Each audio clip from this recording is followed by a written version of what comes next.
Praise the Lord. ഇന്ന് നമ്മൾ പ്രാർത്ഥിക്കുന്നത് രോഗികൾക്ക് വേണ്ടിയാണ്. ഈ രോഗം മൂലം വിഷമിക്കുന്ന ഒരുപാട് പേര് നമുക്കറിയാം. നമുക്കറിയാത്ത ഒരുപാട് രോഗികളുണ്ട്. ഈ ഒരു മൊമെന്റിൽ കരഞ്ഞുകൊണ്ടിരിക്കുന്ന ഒരുപാട് ആൾക്കാരുണ്ട്. ഇവരെല്ലാവരും വിഷമിച്ചുകൊണ്ടിരിക്കും. ഇവർ ദൈവത്തെ വിളിച്ച് പ്രാർത്ഥിക്കുമായിരിക്കും ചിലപ്പോഴൊക്കെ.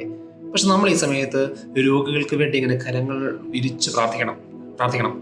രോഗങ്ങൾ മാറ്റുക എന്നുള്ള മാത്രമല്ല നമ്മൾ പ്രാർത്ഥിക്കേണ്ടത്. നമ്മൾ പ്രാർത്ഥിക്കേണ്ട കാര്യം ഈശോയെ ഈ രോഗം മാറുന്നതിലൂടെ അവർ ഈശോയെ അറിയണം, ഈശോയിലേക്ക് വരണം എന്നുള്ള ആഗ്രഹത്തിൽ നമുക്ക് പ്രാർത്ഥിക്കാം.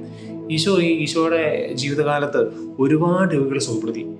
ഈ സുഖപ്പെടുത്തുന്ന രോഗികളെല്ലാം കർത്താവിന്റെ കൂടെ ചേർന്നു. അവരെല്ലാവരും ഈശോയെ പ്രഘോഷിച്ചു. ഈശോയുടെ ശിഷ്യന്മാരായി കൂടെ ചേർന്നു എല്ലാ ആൾക്കാരും. ആ ഒരു കാര്യം ഈശോ ആഗ്രഹിക്കുന്നുണ്ട്. രോഗികൾ സുഖപ്പെടുമ്പോൾ അവർ ഈശോയിലേക്ക് വരാൻ ഈശോ ആഗ്രഹിക്കുന്നുണ്ട്. ഈ സമയത്ത് നമുക്ക് അറിയാത്തതോ എല്ലാ രോഗികൾക്കും വേണ്ടി നമുക്കിങ്ങനെ കരങ്ങൾ ഉയർത്തി പ്രാർത്ഥിക്കാം. ഈ രോഗം അവർക്കൊരു ഇൻവിറ്റേഷൻ ആയിരിക്കണം, ഈശോയിലേക്ക് ഇൻവിറ്റേഷൻ. ഈ രോഗം മാറുമ്പോൾ അവർ ഈശോയിലേക്ക് എത്തണം. അതുകൊണ്ട് കാര്യങ്ങൾ കർത്താവേ രോഗികളെ സുഖപ്പെടുത്തണേ, നമ്മൾ അങ്ങനെ രോഗികളെ സുഖപ്പെടുത്തണേ, ആ രോഗത്തിലൂടെ അവർ ഈശോയെ അറിയണേ എന്നും പറഞ്ഞിങ്ങനെ കരങ്ങൾ ഉയർത്തി പെയിൻ എടുത്ത് നമുക്ക് പ്രാർത്ഥിക്കാം.